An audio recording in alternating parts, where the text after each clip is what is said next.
વ્યાયામ શિક્ષકો અને પોલીસ વચ્ચે થઈ ઝપાઝપી, ટીંગાટોળીના દ્રશ્યો જોવા મળ્યા। ટીંગાટોળી, પોલીસ સાથે ઘર્ષણ, ઝપાઝપી, હલ્લાબોલ અને ધરણા પ્રદર્શન। ઈજાના દ્રશ્યો છે ગાંધીનગરના। અહીં છેલ્લા 15 દિવસથી પીટી શિક્ષકો કાયમી ભરતી કરવાની માંગ સાથે ગાંધીનગર ગજવી રહ્યા છે। ગુજરાત રાજ્યના વ્યાયામ શિક્ષકોએ સરકારની ખેલ સહાયક યોજનાનો વિરોધ કરવા ગાંધીનગરની સત્યાગ્રહ છાવણી ખાતે આંદોલન શરૂ કર્યું છે। છેલ્લા 15 વર્ષથી વ્યાયામ શિક્ષકોની ભરતી ન થવાના મુદ્દે શિક્ષકોએ ગઈકાલની જેમ આજે પણ યોગ અને અંગ કસરત કરીને અનોખી રીતે વિરોધ નોંધાવ્યો છે। ગુજરાત રાજ્યમાં છેલ્લા 15 વર્ષથી કાયમી વ્યાયામ શિક્ષકોની ભરતી કરવા અને અન્ય માંગના બેનરને લઈને વ્યાયામ શિક્ષકોએ ઉગ્ર વિરોધ પ્રદર્શન કરતા ઘર્ષણ થયું। અંગ કસરતના દાવ, સૂર્ય નમસ્કાર, યોગ કરીને કાયમી ભરતીની માંગ સાથે વિરોધ નોંધાવ્યો। હવે સરકારના પેટનું પાણી નહીં હલતા વધુ એક વખત વ્યાયામ શિક્ષકોએ સચિવાલય બહાર દેખાવો યોજ્યા હતા। મોટી સંખ્યામાં જોડાઈને હલ્લાબોલ કરતા પોલીસ અને આંદોલનકારીઓ વચ્ચે ઝપાઝપી થઈ હતી। કાળઝાળ ગરમીમાં વાતાવરણ વધુ ઉગ્ર બન્યું હતું। સચિવાલયના ગેટ નંબર 1 પરથી હટાવવા પોલીસે શિક્ષકોની અટકાયત કરી હતી। ખેંચીને વાનમાં બેસાડ્યા, ટીંગાટોળી કરીને પોલીસે અટકાયત કરી। પોલીસના ડબ્બામાં બેસાડ્યા તો ત્યાંથી પણ સૂત્રોચ્ચાર કરી ગાંધીનગર નહીં છોડવા વિરોધ કર્યો।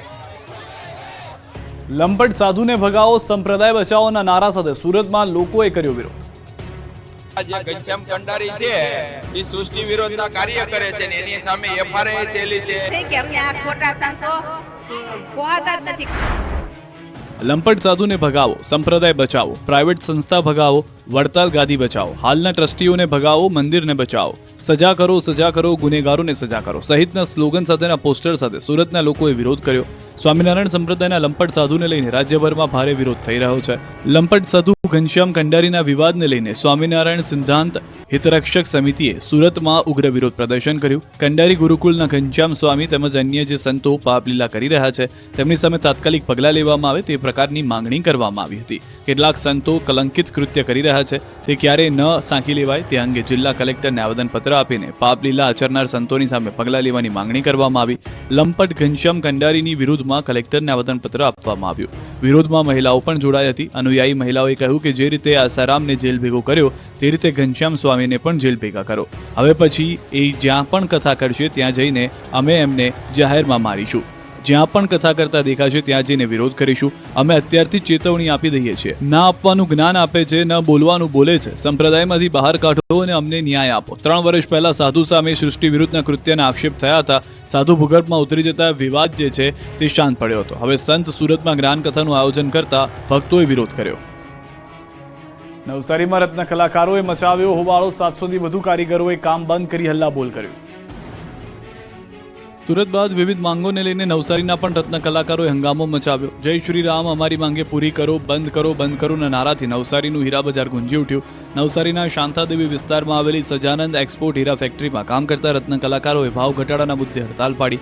ફેક્ટરીમાં 700 થી 800 જેટલા રત્ન કલાકારોએ કામ બંધ કરી હડતાલમાં જોડાયા, જેનાથી ફેક્ટરીના કામકાજ પર અસર પડી છે। હીરા પોલિશના મથાળાના ભાગ પહેલા 8 રૂપિયા હતા, જે હવે ઘટીને 6.6 રૂપિયા થયા છે। એ જ રીતે તળિયાના જૂના ભાવ 10 રૂપિયાથી ઘટીને 8.70 રૂપિયા થયા। રત્ન કલાકારોએ આ ઘટાડાને લઈને નારાજગી વ્યક્ત કરી। ફેક્ટરીના સંચાલકોએ 2 મહિનામાં ભાવ વધારવાની ખાતરી આપી હતી, તેમ છતાં જૂના ભાવ યથાવત રાખ્યા છે, જે રત્ન કલાકારો માટે અસંતોષનું કારણ બન્યું। હડતાલમાં જોડાયેલા રત્ન કલાકારોનું કહેવું છે કે વધતી મોંઘવારીમાં વર્તમાન ભાવથી ઘર ચલાવવું મુશ્કેલ બની રહ્યું છે।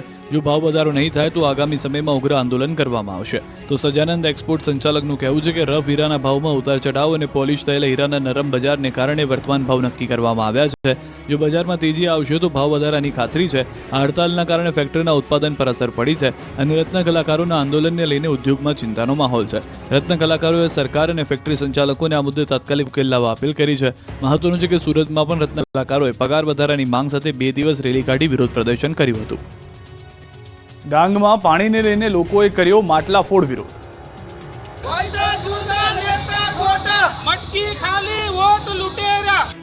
માટલાફોડ વિરોધ કરી ડાંગના લોકોએ પુરવઠા કચેરીને ગજવી। ઉનાળાનો પ્રારંભ થતા ડાંગના આહવા સુધી પાણીની પારાયણ શરૂ થઈ ગઈ છે। ભર ઉનાળે આદિવાસી લોકોને પાણી માટે વલખા મારવા પડી રહ્યા છે। ડુંગરાળ વિસ્તાર નપાણીઓ બની ગયો છે, ત્યારે અહીંના સ્થાનિક લોકોએ એકત્ર થઈને 1 કિલોમીટર લાંબી રેલી કાઢી, જેમાં મહિલાઓથી માંડી પુરુષો બધા જ મોટી સંખ્યામાં જોડાયા। માટલા સાથે નારાબાજી કરી વિરોધ પ્રદર્શન કર્યું। રેલી રૂપે ડાંગ પાણી પુરવઠા કચેરીએ પહોંચ્યા હતા। અહીં માટલા ફોડીને આક્રોશ વ્યક્ત કર્યો। બાદમાં જિલ્લાની બહેનો રેલી સ્વરૂપે આહવા કલેક્ટર કચેરીએ પહોંચી। કલેક્ટર કચેરીએ સૂત્રોચ્ચાર કરીને આવેદનપત્ર આપ્યું। જિલ્લાના ગામો સહિત મુખ્ય મથક આહવા સુધી પાણી પૂરું પાડવા રજૂઆત કરી। પાણીની પારાયણને લઈને સુરેન્દ્રનગરમાં સ્થાનિકોએ મનપા કચેરીએ નહાવાનું નાટક ભજવી વિરોધ કર્યો। પાણીની ડોલો, વાસણો, કેરબા અને પાણીની નળી સાથે વિરોધ કરવા પહોંચ્યા સુરેન્દ્રનગરના લોકો. અહીં ઉનાળો શરૂ થતાં જ પાણીની પારાયણ શરૂ થઈ ગઈ છે. શહેરના સંત સવૈયાનાથ અને ઠાકરનગરમાં પાણી આવતું નથી. પાણીની રામાયણથી લોકો પરેશાન છે. ભર ઉનાળે લોકોને દૂર દૂર સુધી પાણી ભરવા જવું પડી રહ્યું છે. આ અંગે અનેકવાર રજૂઆત કરવા છતાં કોઈ નિરાકરણ નહીં આવતા અંતે લોકો વિફર્યા. સોસાયટીના લોકોએ વહેલી સવારથી મહાનગરપાલિકા કચેરીને ઘેરી હતી.